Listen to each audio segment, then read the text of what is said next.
Hello everyone, today I will show you how to change YouTube banner on phone, iOS and Android.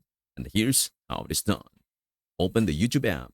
Launch the YouTube app on your iPhone or iPad. Go to your channel.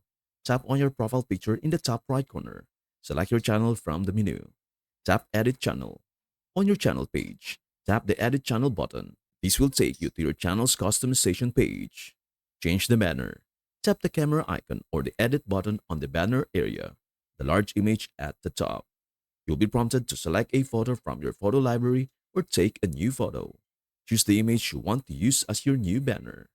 Adjust and save. You can crop and adjust the image to fit YouTube's banner dimensions. Once you are happy with it, tap Save to apply the changes.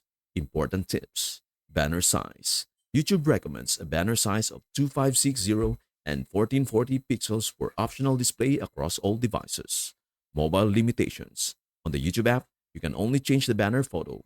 For more advanced customization, you may need to use a desktop browser or the YouTube Studio app. This is the quick and easy way to update your YouTube banner directly from your phone. Before we end, may I humbly ask you a favor? Please do like, share, and subscribe to our channel. This means the world to us. Thank you so much for watching. We hope to see you in our next video.